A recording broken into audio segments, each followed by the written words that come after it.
Assalamualaikum warahmatullahi wabarakatuh. Kami dari kelompok 4 akan menjelaskan materi tentang kodifikasi atau pembukuan hadis. Sebelumnya, perkenalkan terlebih dahulu, saya Arzalia Citra dan kedua teman saya yaitu Riandika Unsyah Cabi dan Cynthia Oktarina.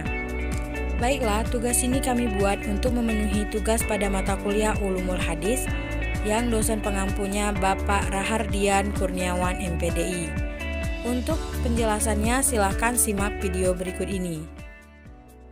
Langsung saja kita ke materi yang pertama, yaitu pengertian kodifikasi hadis. Kodifikasi hadis adalah penulisan, penghimpunan, dan pembukuan hadis Nabi Muhammad SAW yang dilakukan berdasar perintah resmi Khalifah Umar ibnu Abdul Al-Aziz, Khalifah ke-8 Bani Umayyah, yang kemudian kebijakannya itu ditindaklanjuti oleh para ulama di berbagai daerah, hingga pada masa berikutnya hadis terbukukan dalam kitab hadis.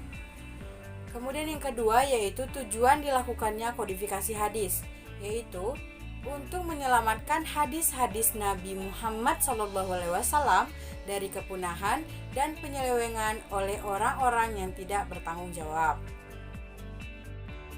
Berikutnya yaitu sejarah dan perkembangan kodifikasi hadis. Yang pertama, kodifikasi hadis abad kedua Hijriah. Pada abad kedua Hijriah ini, para ulama membukukan hadis-hadis dengan tidak menyaringnya, yaitu mereka tidak membukukan hadis-hadis saja. Fatwa sahabat dan tabi'in juga dimasukkan dalam kitab itu. Maka terdapatlah dalam kitab itu hadis marfu, hadis mauquf, dan hadis maqtu. Di abad 2 Hijriah ini juga mulai dipisahkan hadis-hadis tafsir dari umum hadis dan mulai pula dipisahkan hadis-hadis sirah dan magazinya. Kitab yang diriwayatkan Muhammad ibnu Ishaq oleh Ibnu Hisyam tahun 151 Hijriah sampai 213 Hijriah dikenal dengan nama Syirah Ibnu Hisyam. Dan kitab inilah pokok dari kitab-kitab syirah yang berkembang sesudahnya. Adapun tokoh-tokoh hadis yang masyhur dalam abad kedua Hijriah ini ialah Malik, Yahya ibnu Sa'id al-Qattan, Waqi ibnu al-Jarrah, Sufyan ats-Tsauri, Ibnu Uyainah, Syu'bah ibnu Hajjaj, Abdul Ar-Rahman ibnu Mahdi, Al-Auza'i, Al-Laits, Abu Hanifah, dan Asy-Syafi'i. Adapun kitab-kitab hadis yang telah dibukukan dan terkenal di kalangan ahli hadis pada abad kedua ini, salah satunya ialah Al-Muwatta susunan Imam Malik pada tahun 95 sampai 179 Hijriah. Kodifikasi hadis abad ketiga. Di abad ketiga ini memuncaklah usaha pembukuan hadis. Sesudah kitab-kitab Ibnu Juraij, Muwatta Malik tersebar, maka muncullah semangat ahli-ahli hadis itu untuk mencari dan membukukan hadis dari berbagai wilayah. Al-Bukhari beliau yang pertama kali meluaskan daerah-daerah yang dikunjungi untuk mencari hadis.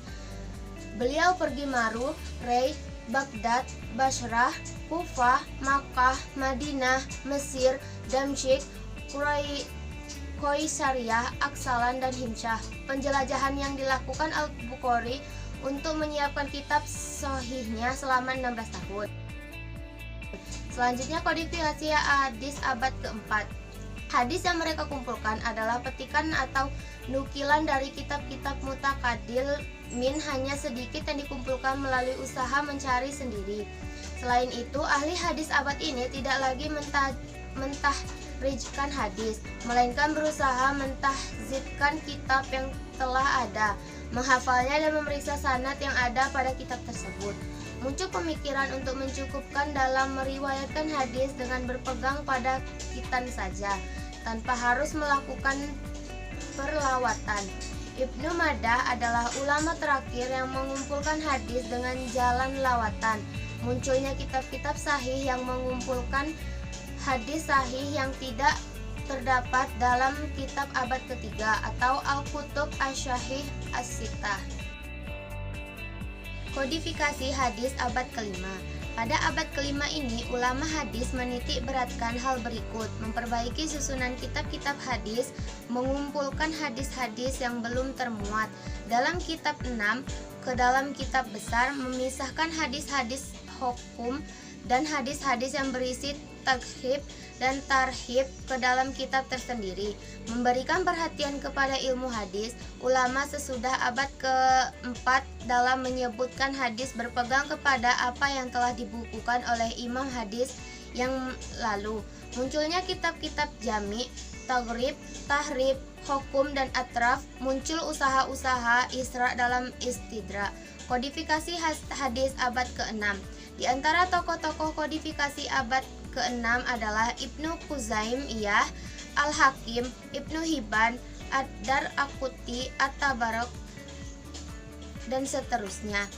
Di abad ini, ulama hadis melahirkan kitab-kitab di antaranya Al-Jami'u Bani, karya Muhammad Ibnu Ishaq Al-Syabili,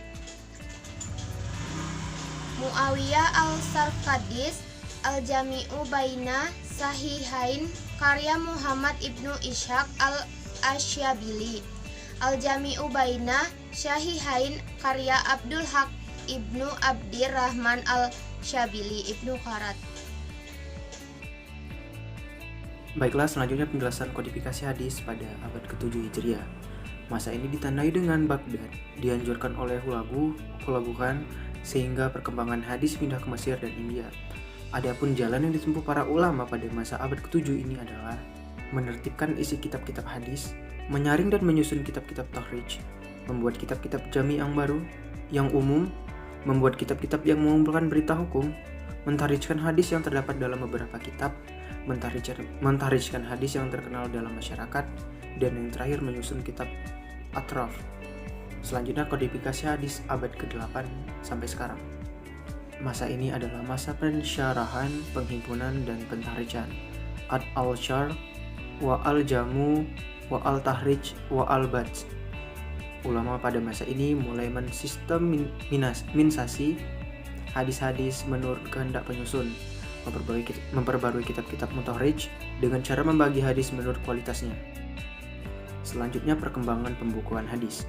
Perkembangan penulisan hadis pada abad 4-6 intinya adalah menyusun kembali kitab-kitab hadis terdahulu secara tematik, baik dari segi matan dan sanadnya, untuk memudahkan bagi umat Islam untuk mempelajarinya.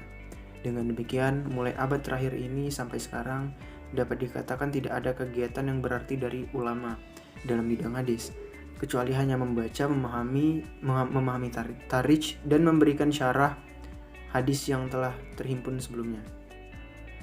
Selanjutnya adalah kodifikasi hadis secara resmi. Kodifikasi hadis secara resmi ialah pengumpulan dan penulisan hadis atas perintah khalifah atau penguasa daerah untuk disebarkan kepada masyarakat.